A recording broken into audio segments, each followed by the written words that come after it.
Well, you know this next bloke is the face of the hugely successful franchise Jim's Mowing.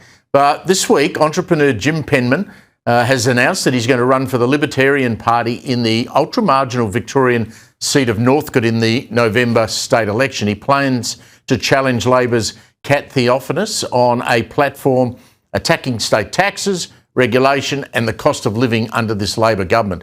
I'm sure he'll also have something to say about what I was just talking to Campbell about. Jim Penman joins me. Good to see you again, Jim. I've got to say, if I go to Northcote, I probably get things thrown at me.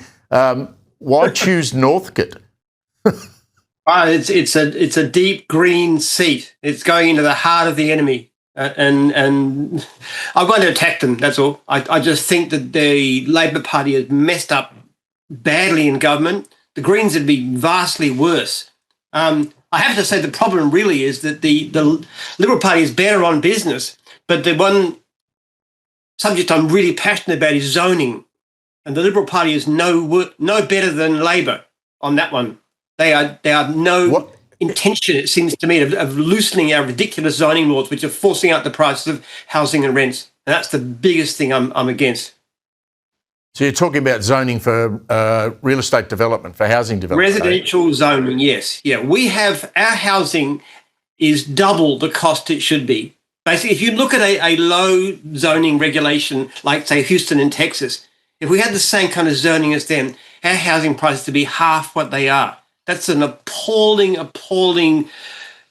burden on people who want to buy a house. And those who can buy a house have got to pay an extra $500,000, which is like $30,000 a year for 30 years because of this ridiculously over-regulated market. We need to lift the zoning. If anything, Labor is not as bad as the Liberals. They've made a slight attempt to change it, but they're not good enough. It's an appalling situation. We are taking money from ordinary people, from battlers, from the ordinary people, and giving it to the ultra-rich property owners, and it's just appalling. We talked a lot during COVID. You were very vocal, as many of us were, about the longest lockdowns in the world and the crazy, ridiculous things that, you know, they wouldn't let a Jim's Mowing man go and mow a lawn on his own out in the middle of nowhere in the fresh air. What was the actual trigger, though, that made you decide to put your hand up and enter the grubby world of politics? Because I've just come to realise how bad the situation is with zoning. I've got kids who are wanting to buy houses, and the actual extraordinary difficulty of the years. Look, one of my daughters and a partner want to go and rent a house, not a cheap rental. They wanted to rent a flat. 40 people turned up, 40 people to try and rent this very high price apartment. I actually wrote to the agent and I said, listen, I will pay a year's rent in advance in cash so my daughter can rent a place. And even that wasn't good enough. It's just a ridiculous situation. We could have ample housing at a low cost. We could have low cost rent. We could get the homeless people off the streets into resident if we just allowed the market to have its way. And no political party right now is coming to grips with this issue, which is why I've chosen Libertarians. They're the only party that has a sensible policy on this matter.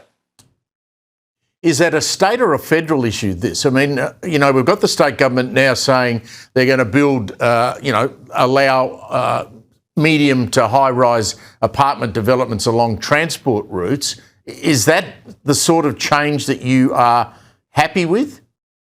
It's the right direction. Just not going to go far enough.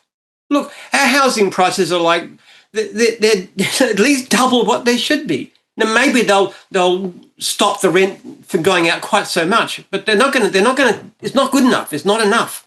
There's really no good reason to have zoning at all. We were much better off if we simply let the market decide. Now, maybe small things like you don't put a factory in the middle of a residential zone, but most of zoning is just an incredible waste of time. It stops people building the houses they want. It stops owners from building what they want to. It stops people buying where they want, living where they want. They have to move further out. They have to have cars when they don't need cars because the council says you've got to have space for cars even if you're next to the station. Don't mean stupid things. It's just awful, the suffering that comes in. And the only benefit you can see is that really rich people like myself get even richer. Just to give you an example, I bought two properties next door to each other 23 years ago, okay, they cost me just under $3 million. Now, based on inflation, they were probably worth about $5.5 million. They're worth more than $10 million. Somebody has gifted me, a multi-millionaire, with $4.5 million worth of extra assets, which frankly I don't need because I'm not selling them anyway.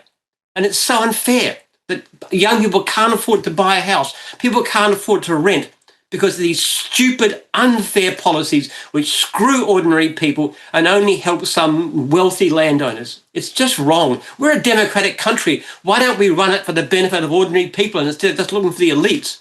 Whether they're the elites of the landowners, for the liberals, or whether they're elites of the unions who want a featherbed contract and corruption and stuff like that. What about policies that actually help ordinary people have a better life? I love your passion, Jim. Good luck with the campaign. We'll see how you go in Northcote. Jim Penman there making a hell of a lot of sense.